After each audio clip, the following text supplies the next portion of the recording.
What's up everyone, I am the KnK, and this is my Quickie review for Halloween Kills.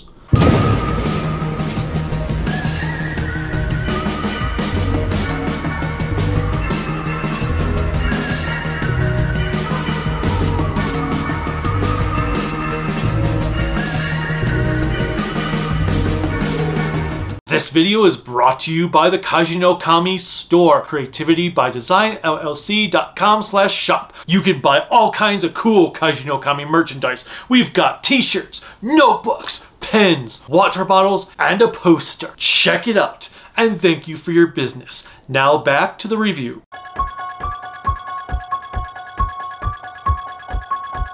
Halloween Kills is the sequel to 2018's Halloween.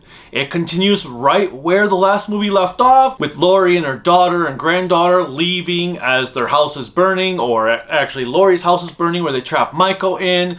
Some stuff occurs and oh look, Michael's still alive, and now he's going on a killing rampage. I really did like this movie a lot, even though it isn't as good as the 2018 movie. However, there was just something I felt was missing about this one, and I'm not exactly sure what it is. It's just I'm like, something's missing. I mean, I'm liking this, but something feels off. I still don't know what it is, and I've been thinking about this pretty much all night since we saw it last night. If you're a fan of the Halloween franchise, you're most likely going to enjoy this one, especially if you were one of those people that were complaining that the 2018 movie had not enough death scenes in it because they're like, oh, you don't like how little death scenes there were in 2018? Okay then, we're gonna give you like 4, 5, 6, 7 times as many death scenes as we did in 2018. We're not gonna hold anything back. We're gonna have scenes of random people that just get slaughtered by Michael just because we want to, because you were complaining about it, and we're gonna make them gruesome and violent, and that's their only purpose. And that's probably the biggest problem with this movie. Most of this movie feels like filler just to pad out a trilogy. There are some aspects of this movie I really did enjoy. There are elements that I thought were really well done. I did kind of like the mob mentality that happened, which was kind of similar to Halloween 4, where the town was like, you know what, we're not going to sit around and let the police department dick around. We're going to go and just find Michael ourselves. So there were some interesting aspects with that, especially because it's like, whoa, who's actually the monster here? Is it Michael or is it the townspeople? I don't know. That's kind of an intriguing way to play it off. Who's actually the victim here and who's the monster? Think of the Frankenstein concept. Is the monster really a monster? Or is it Victor and the people that are the monster? Don't know. Either way, it was an intriguing element that brought something new to the table, even though it's not 100% new, but it's something we hadn't seen a Halloween movie do before. There were a couple of nice bait-and-switch moments where you're like, oh crap, really? Wow. Okay, now that makes sense in the 2018 movie. Don't think this is going into spoiler territory. Another aspect I did like about this film was that it will have flashbacks to 1978, and we have a recreated Myers house. We have a faithfully recreated Michael Myers with the original mask. We have a guy that looks like Dr. Loomis who does an exceptional job because they know to keep him in the dark so you can't tell that it's not actually Pleasance.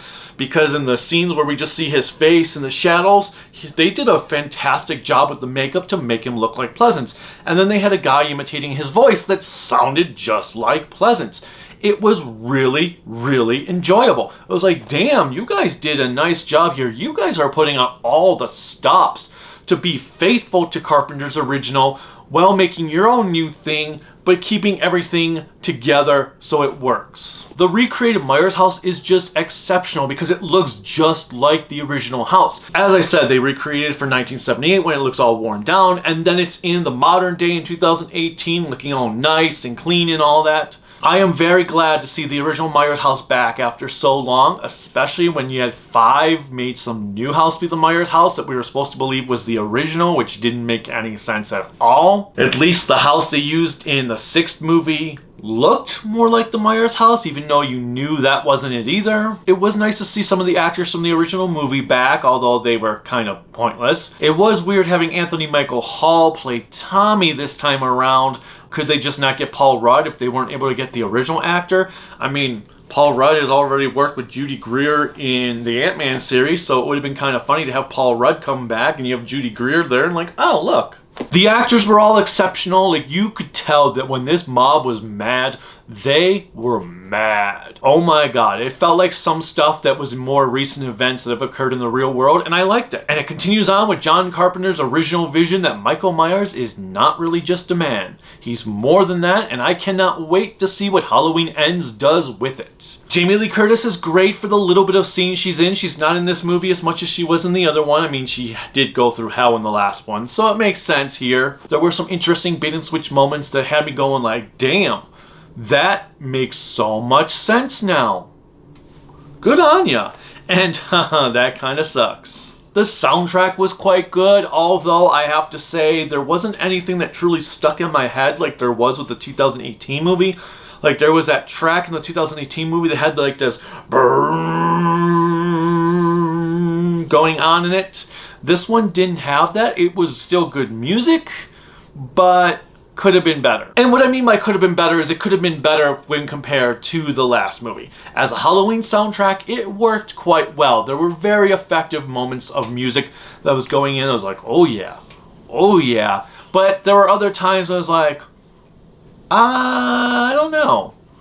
This is good, but I feel like something's missing from this piece. And maybe that's it. Maybe that's what was missing, is that something in the music was missing to really oomph the movie's tone. Maybe that's what I'm thinking of. Maybe that's why I'm like, something's just missing from this movie. But I enjoyed it nonetheless. Michael was just downright vicious. I really like what they did with Michael. One more negative is, if you recall in 2018, we had that really cool scene when Michael went on this rampage there, where it just followed him as if it was done in one take, following him, going through a house, killing a lady, looking at a baby, going outside before they changed the scenery. And then he goes up on the porch and his camera just stayed in front of this lady in her window talking on the phone. And you saw Michael on the side moving and coming into the house from the back. There wasn't any exceptional shot like that in this movie. Maybe that's what it was missing. Maybe it wasn't the music. Maybe it was just something really cool like that scene was. I don't know. As I said, something was missing about this movie. I enjoyed it. It wasn't as good as 2018. As far as ranking goes, this would probably be my 6th favorite Halloween movie if you count Season of the Witch. If you just count the Michael Myers ones, then it would be my 5th favorite, because it would go Halloween, Halloween 3 if you count it, 2018, 4, 2, and then Kills. In the end, I am going to give Halloween Kills an 8 out of 10. It didn't blow me away as 2018 did, however, it is better than a lot of the other sequels that have come out to the franchise. If you're a fan of the Halloween series, you're probably going to find yourself enjoying it for the most part, even if it is just standard slasher genre fare. Have you seen Halloween Kills? If so, let me know in the comments. What is your favorite Halloween movie? Click like, subscribe, the bell notification, whatever else YouTube has you clicking on to support me. You can support me on Patreon at Kaiju no Kami, Facebook Kaiju no Kami, Instagram Kaiju no Kami, my website creativitybydesign.llc.com. And the Kaiju no Kami store is now open at creativitybydesignllc.com/shop. Until next time, bye.